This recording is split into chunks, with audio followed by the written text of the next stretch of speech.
बिहार विधान परिषद की 9 सीटों पर चुनाव होने हैं। ऐसे में एनडीए की तरफ से सभी उम्मीदवारों के नामों की घोषणा कर दी गई है। बीजेपी की तरफ से 4, जेडीयू की तरफ से 4 और एक लोजपा रामविलास की तरफ से उम्मीदवार चुनावी मैदान में है। वहीं नीतीश कुमार के राज्यसभा जाने के बाद एक सीट खाली हुई है जहां पर उपचुनाव होने हैं। वहां पर जेडीयू ने अपना एक उम्मीदवार को उतारा है। जब इन नामों की घोषणा हुई तब कहीं न कहीं राष्ट्रीय लोक मोर्चा पार्टी के अध्यक्ष उपेंद्र कुशवाहा को बड़ा झटका लगा। उपेंद्र कुशवाहा को ये उम्मीद थी कि बीजेपी अपने कोटे में से एक सीट मुझे देगी और उस सीट पर से उपेंद्र कुशवाहा अपने बेटे दीपक प्रकाश को विधान परिषद भेजना चाहते थे।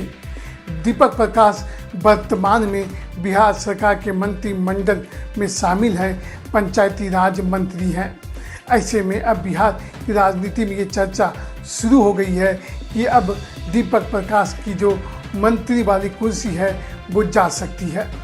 2025 के चुनाव से पहले या उस समय उपेंद्र कुशवाहा ने बीजेपी से एक एमएलसी की भी सीट मांगी थी। कुशवाहा के अनुसार कहा जाए तो बीजेपी ने ये वादा किया था उनको एक एमएलसी की भी सीट देंगे, यानी विधान परिषद की सीट देंगे।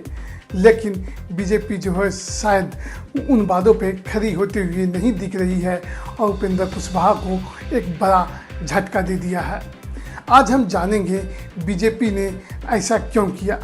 बीजेपी ने दीपक प्रकाश को अपने कोटे से विधान परिषद क्यों नहीं भेज रही है, इसके पीछे के 3 बड़े कारण। पहला बड़ा कारण है कुशवाहा वोट बैंक में सेंधमारी। जी हाँ, उपेंद्र कुशवाहा जो है कुशवाहा समाज की राजनीति करते आए हैं। बीजेपी ने जब से समाज चौधरी को मुख्यमंत्री बनाया तब से कुशवाहा समाज का बड़ा हिस्सा जो है समाज चौधरी को अपना बड़ा नेता मानने लगी है।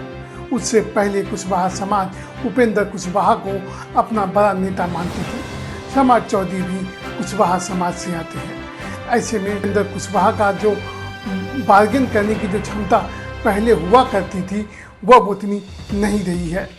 यूँ कहें कि कुशवाहा समाज पर उतनी पकड़ उपेंद्र कुशवाहा की नहीं रही है, जिस वजह से भी बीजेपी जो है अब उनको उतना तवज्जो देते हुए नहीं दिख रही है। उनको बेटे को विधान परिषद में जगह नहीं दी है। दूसरा सबसे बड़ा कारण ये कहा जाता है कि बीजेपी लगातार उपेंद्र कुशवाहा पर ये दबाव बनाते आई है मीडिया के अनुसार कि वो अपनी पार्टी का बीजेपी में विलय कर ले। जी हाँ, बीजेपी ये चाहती है उपेंद्र कुशवाहा की जो पार्टी राष्ट्रीय लोक मोर्चा पार्टी उसका विलय बीजेपी में कर ले, लेकिन उपेंद्र कुशवाहा कभी भी इसके लिए राजी नहीं हुए हैं, जिस वजह से भी ये नाराज दिख रही है। इस वजह से भी शायद उनको दीपक प्रकाश को शायद विधान परिषद में जगह नहीं दी है। तीसरा बड़ा कारण ये है कि बीजेपी जो है परिवारवाद को ज़्यादा बढ़ावा नहीं देना चाहती है। जी हाँ, आपको बता दें कि जब से समाज चौधरी मुख्यमंत्री पद की शपथ लिए हैं और उनका मंत्रिमंडल का विस्तार हुआ है तब से जो है विपक्ष जो लगातार उन पर परिवारवाद का आरोप लगा रही है। पहले बीजेपी जो है राजद या कांग्रेस पर परिवारवाद का आरोप लगाती थी, लेकिन अब जो है राजद और कांग्रेस बीजेपी पर परिवारवाद का आरोप लगा रही है, क्योंकि जो मुख्यमंत्री समाज चौधरी के पिता शकुनी चौधरी एक बड़े राजनेता हुआ करते थे। उनके मंत्रिमंडल में निशांत कुमार हैं जो नीतीश कुमार के बेटे हैं, दीपक प्रकाश उपेंद्र कुशवाहा के बेटे हैं, श्रेयसी सिंह स्वर्गीय दिग्विजय सिंह की बेटी है। ऐसे में अब विपक्ष ये पूछ रहा है कि कहाँ गया परिवारवाद।